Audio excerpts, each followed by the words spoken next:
दोस्तों धर्म जो है वो असल में अंग्रेज़ी में कई लोग उसे रिलीजन मान लेते हैं, लेकिन धर्म रिलीजन नहीं है। रिलीजन जो है वो जो डिफ़ाइन किया गया था, वो उस हिसाब से डिफ़ाइन किया गया था कि उनकी एक किताब होती है, उनका कोई पैगंबर होता है, उनका कोई एक गॉड होता है। तो उनकी जो मान्यता है कि एक कोई गॉड हैं जो ऊपर बैठे हैं, जिन्होंने पृथ्वी को बनाया है और इस बात को दुनिया को बताने के लिए उनके कोई मैसेंजर्स हैं। और एक उनकी पुस्तक है जिस पुस्तक को यदि उसे हटा दिया जाए तो उन आधे से ज़्यादा चीज़ें जो हैं वो समाप्त हो जाती हैं। तो एक पुस्तक को आपको मानना आवश्यक है, एक उनके मैसेंजर ऑफ गॉड या सन ऑफ गॉड या पैगंबर को आपको मानना आवश्यक है, और एक गॉड ऊपर है जिनने नीचे सबको बनाया है, ये मानना आवश्यक है। तब आप रिलीजन के लिए क्वालिफाई होते हो। जबकि धर्म जो है वो एक फंडामेंटल ड्यूटी की तरह है। धर्म जो है वो पिता का धर्म भी होता है, माता का धर्म होता है, पुत्र का धर्म होता है।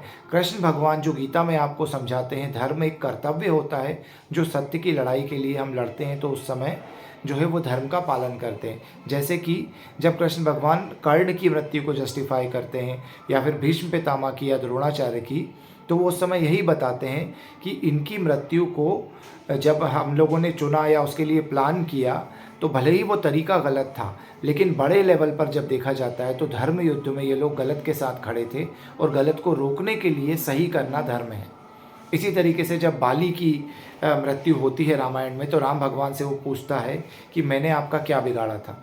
तो बाली को भी भगवान श्री राम यही बोलते हैं कि तुमने जो कृत्य किए थे सुग्रीव के साथ और उसके पहले जो सारे काम किए थे वो इतने गलत थे, तो तुम्हें मारना भी गलत नहीं है। तो धर्म की व्याख्या बिल्कुल अलग है। और सनातन जो है, सनातन कभी भी ये नहीं मानता है कि कोई ऊपर बैठकर यहाँ पर दुनिया को चला रहा है, बल्कि सनातन में ईश्वर ने ही सृष्टि का रूप रच लिया है और उस सारी सृष्टि में ईश्वर ही विराजमान है, जो स्वयं को इस रूप में ढालता है माया के रूप में और बाद में स्वयं में विलय हो जाता है। तो हम सभी में ईश्वर का रूप है, ऐसा सनातन मान के चलता है। जबकि रिलीजन्स के अंदर ये माना जाता है कि आप बॉर्न सिनर हो। यदि आप उस दीन के रास्ते पर नहीं चलोगे, या आप उस किताब के रास्ते पर नहीं चलोगे, या उस मैसेंजर के रास्ते पर नहीं चलोगे, तो आप नरक में जलोगे। जबकि सनातन धर्म में ये माना जाता है कि आप पैदा ही ईश्वर के रूप में हुए हो, आपको बस स्वयं को पहचानना है और आप स्वयं ईश्वर बन सकते हो।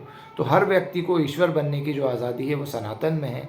तो धर्म और रिलीजन दो बिल्कुल डिफरेंट टर्म हैं। हमारे यहाँ पर ऐसा कोई एक पर्टिकुलर पैगंबर या मैसेंजर ऑफ गॉड या सन ऑफ गॉड नहीं है जिसकी बात पर सारे हिंदू मानते हों। कोई एक ऐसी पर्टिकुलर किताब नहीं है। हाँ, वेदों को हम लोग मानते हैं, लेकिन वेदों में भी इस तरह का कुछ नहीं है कि इस तरह के ऑर्डर्स दिए हों कि आपको ऐसा ही करना है, ऐसा ही करना है। वेदों के अंदर बहुत सारे साइंटिफिक तरीके के चीज़ें दी हुई हैं, जैसे कि ऋषियों ने, मुनियों ने या प्राचीन हमारे जो पूर्वजों ने जो कार्य किए और वो कार्यों को करते करते उन्होंने जो चीज़ें सीखी कि किस तरीके से ये चीज़ें सृष्टि में काम करती हैं, उसको उन्होंने जो है डॉक्यूमेंट करके हमारे सामने रखा।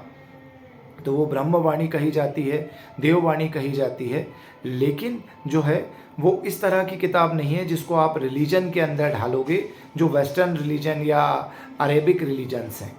तो आज से आप लोगों को रिलीजन को धर्म कहना बंद कर देना चाहिए, और इंग्लिश में भी जब आप लिखो तो धर्म को अलग लिखो, रिलीजन को अलग लिखो। तो सबसे पहली चीज़ जो हमको शुरू करनी चाहिए वो ये कि सनातन को या हम धर्म कहें और बाकी के रिलीजन्स को, हम पंथों को, सेक्ट्स को हम रिलीजन कहें, क्योंकि सनातन कोई सेक्ट नहीं है। ये कंटिन्यूअसली जब इन सर्च ऑफ ट्रुथ कुछ लोग चलते हैं जो सत्य को जानने के लिए, मोक्ष की प्राप्ति के लिए, तो उन लोगों का एक टर्मिनोलॉजी है धर्म, जिसको वो फंडामेंटल ड्यूटी के रूप में भी अपनाते हैं, और वो एक सनातन सत्य रहता है।